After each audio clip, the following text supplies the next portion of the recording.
Hi viewers, সবাই কেমন আছেন? আশা করি সবাই অনেক ভালো আছেন। সবাইকে শুভেচ্ছা জানিয়ে শুরু করছি আজকের ভিডিও টিউটোরিয়াল। আজকে আমরা একটা ইন্টারেস্টিং টপিক শুরু করব। এটা আমরা একটু সিরিজ আকারে দেখব, বেশ কয়েকটা পার্ট হবে। মূলত আজকে আমরা দেখব মেইলচিম্প ইন্টিগ্রেশন বা মেইলচিম্প সম্পর্কে আমরা একটু জানার চেষ্টা করব। আজকে আমাদের অনেকের মাঝে একটা ধারণা আছে বা অনেক চিন্তাধারা আছে যে এটা এটা কিভাবে কাজ করে, এটা কেন শিখবো। তো চলুন এই বিষয়গুলো নিয়ে আজকে একটু কথা বলি। একটা ইমেইল মার্কেটিং প্ল্যাটফর্ম হচ্ছে মেইলচিম্প। এটা একটি অটোমেটেড প্ল্যাটফর্ম, বহুল প্রচলিত এবং ট্রেন্ডিং এই প্ল্যাটফর্মের মাধ্যমে আসলে মূলত ইমেইল মার্কেটিং করা হয়।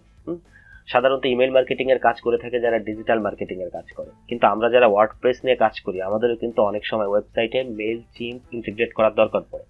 আমাদের ক্লায়েন্ট অনেক সময় আমাদেরকে বলে যে মেইলচিম্প ইন্টিগ্রেট করে দাও, বা মেইলচিম্পের আরও অনেক ধরনের ফাংশনালিটি আছে যেগুলো ইন্টিগ্রেট করো, এনাবেল করো। তার জন্য আমরা যারা ওয়ার্ডপ্রেস নিয়ে কাজ করি এটা কিন্তু আমাদের জন্য খুবই ইম্পর্টেন্ট একটা টপিক, এবং এটি আমাদের অবশ্যই শিখতে হবে। আমরা যারা ওয়ার্ডপ্রেস সম্পর্কে ভালো ধারণা অর্জন করতে চাই তাদেরকে অবশ্যই মেইলচিম্প সম্পর্কে ধারণা রাখতে হবে, এবং ক্লায়েন্টের রিকোয়ারমেন্ট ফিল আপ করতে আমাদের কিন্তু পুরা একটা ধারণা অর্জন করতে হবে। তো আমি আশা করছি এই সিরিজে বেশ কয়েকটা ভিডিও আসবে, এবং এই ভিডিওগুলো যদি আপনারা সবাই মনোযোগ দিয়ে দেখেন তাহলে মেইলচিম্প সম্পর্কে একটা ভালো ধারণা অর্জন করতে পারবেন। এই সাথে খুব সহজেই ক্লায়েন্টের রিকোয়ারমেন্ট ফিল আপ করতে পারবেন। তো চলুন আমরা দেখি এই সিরিজে আসলে আমরা কি কি টপিক দেখব মেইলচিম্পের উপর।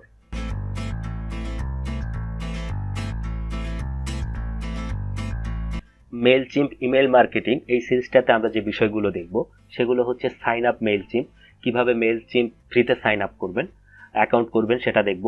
How to create an audience, আমরা কিভাবে অডিয়েন্স ক্রিয়েট করব সেটাও দেখব এখানে।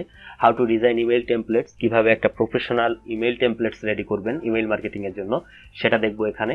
Integrate Mailchimp with WordPress website, WordPress ওয়েবসাইটে কিভাবে মেইলচিম্প ইন্টিগ্রেট করবেন সে বিষয়টা দেখব। রান ক্যাম্পেইনস, ক্যাম্পেইন রান করা দেখব। অটোমেটেড ক্যাম্পেইন রান করাটাও দেখব। এরপর দেখব ক্রিয়েটিং নিউজলেটার্স ফর্ম, কিভাবে একটা প্রফেশনাল নিউজলেটার ফর্ম তৈরি করবেন সেটা দেখব। এরপর দেখব অ্যাবান্ডেন্ট কার্ট সেটআপ, অর্থাৎ কোনো ই কমার্স ওয়েবসাইটে কোনো ইউজার কার্টে প্রোডাক্ট রেখে যদি ওয়েবসাইট থেকে লিভ নেয় তাহলে কিছু সময় পর তাকে একটা মেইল পাঠাবেন এবং একটা মার্কেটিং পলিসি অ্যাপ্লাই করবেন তার উপর, যে তুমি অ্যাড টু কার্ট করছো কিন্তু প্রোডাক্টটা কেনো নাই। এটা একটা মার্কেটিং পলিসি, এটা কিভাবে করা যায় সেটা দেখব। এরপরে আছে automatic send thank you mail to maiden customer, অর্থাৎ একদম বিগিনার যে কাস্টমারটা যে প্রথম আপনার ওয়েবসাইটে আসলো তাকে একটা থ্যাংক ইউ মেইল পাঠাবেন। তো এই যে বিষয়গুলা আমরা যদি এই প্রত্যেকটা বিষয় ইনডিপতে দেখতে পারি আমার মনে হয় মেইলচিম্প সম্পর্কে আপনাদের কোনো ভীতি থাকবে না, এবং এই রিলেটেড কোনো ধরনের রিকোয়ারমেন্টস মানে ক্লায়েন্টের কাছে আপনি খুব সহজেই প্রেজেন্ট করতে পারবেন এবং ক্লায়েন্টের কাজটা খুব সহজেই করে দিতে পারবেন। তো বুঝতে পারছেন অনেকগুলো পার্ট হবে। তো আশা করছি সবাই এই সিরিজটা ফলো করবেন এবং প্র্যাকটিক্যাল লাইফে এটা আপনাদের অনেক কাজে লাগবে। তো আজকে এই পর্যন্তই, আজকে এখানে শেষ করছি। দেখা হবে নেক্সট কোনো একটা ভিডিওতে। ততক্ষণ ভালো থাকুন, সুস্থ থাকুন। Thank you so much.